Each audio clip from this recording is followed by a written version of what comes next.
नमस्कार दोस्तों। अभी आपने देखा होगा कि पूरे उत्तर भारत और खास तौर से दिल्ली में एयर क्वालिटी इंडेक्स काफी हद तक बढ़ता जा रहा है और जिसकी वजह से पूरे उत्तर भारत में रहने वाले करोड़ों लोगों को स्वास्थ्य संबंधित गंभीर बीमारियों का सामना करना पड़ रहा है, जिसमें लंग कैंसर तक शामिल है। और वहीं अगर हम दूसरी तरफ देखें तो सरकार इस पूरी राष्ट्रीय त्रासदी पर आंख बंद करके बैठी हुई है। और इसीलिए इस खबर पर मैं आपको ये एक आर्टिकल पढ़ के सुनाना चाहूंगा। एक बार फिर उत्तर भारत प्रदूषण के घने कोहरे में घिरा हुआ है। देश की राजधानी दिल्ली हर साल की तरह खराब हवा की गिरफ्त में है, जहां हर सांस लेना एक चुनौती बन गया है। नागरिक अपने मोबाइल पर लगातार बढ़ते एक्यूआई को देखकर निराश हैं। अस्पतालों में श्वसन संबंधी रोगों, अस्थमा और गंभीर फेफड़ों की बीमारियों के मरीजों की संख्या बढ़ती जा रही है। लेकिन केंद्र और दिल्ली की सरकारें, जो क्रमशः बीजेपी और अन्य पार्टियों के नेतृत्व में हैं, इस गंभीर स्वास्थ्य संकट के प्रति पर्याप्त संवेदनशीलता नहीं दिखा रही हैं। प्रदूषण से निपटने के लिए मजबूत और निर्णायक कदम उठाने के बजाय दिल्ली में कार्यों में देरी और लापरवाही देखी जा रही है।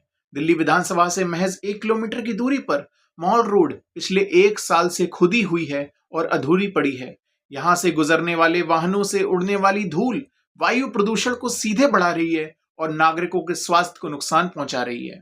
शहर भर में कई महत्वपूर्ण और अन्य स्थानों पर खुले में कूड़े के बड़े ढेर लगे हैं, जो गंदगी और बीमारियों को बढ़ावा दे रहे हैं।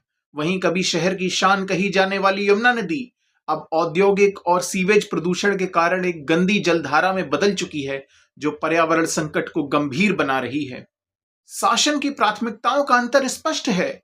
आम जनता प्रदूषित हवा में जी रही है, जबकि सरकारी सचिवालयों और मंत्रियों के कार्यालयों में उच्च गुणवत्ता वाले एयर प्यूरिफायर लगाए गए हैं।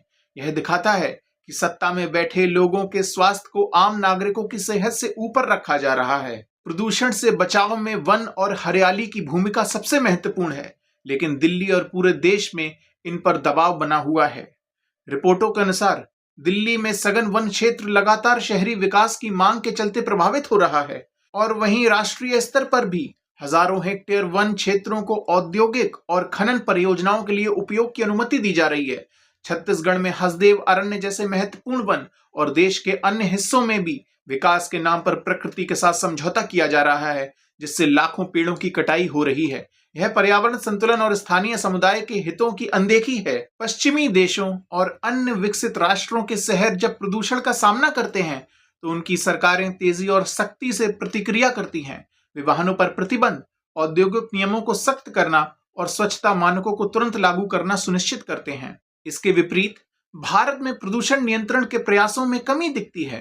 निर्माण गतिविधियों पर पर्याप्त रोक नहीं लगाई जाती है और एक्यूआई डेटा को भी पानी के छिड़कावे जैसे तरीकों से प्रभावित करने के आरोप लगते हैं, जो पारदर्शिता पर सवाल उठाते हैं।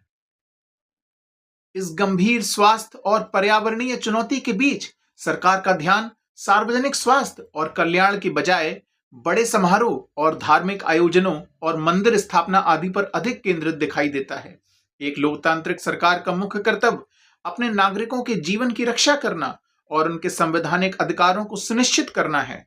धार्मिक कार्य समाज और धर्म गुरुओं के हैं, जबकि स्वास्थ्य, पर्यावरण और प्रशासन सरकार की जिम्मेदारी है। जब दिखावे और राजनीति को करोड़ों लोगों के जीवन से अधिक महत्व दिया जाता है तो यह शासन की नैतिक विफलता बन जाती है। यह समय धार्मिक अनुष्ठानों से ध्यान हटाकर मजबूत, वैज्ञानिक और जन केंद्रित कार्रवाई करने का है, ताकि दिल्ली के नागरिकों को स्वच्छ हवा में सांस लेने का अवसर मिले। उम्मीद करता हूं आपको ये वीडियो अच्छी लगी होगी और अगर अच्छी लगी है तो आपके व्यूज क्या हैं हमें कमेंट सेक्शन में बताइए और इस चैनल को सब्सक्राइब करें और इस वीडियो को लाइक करें इसी तरीके का और भी इंफॉर्मेटिव कंटेंट पाने के लिए। धन्यवाद।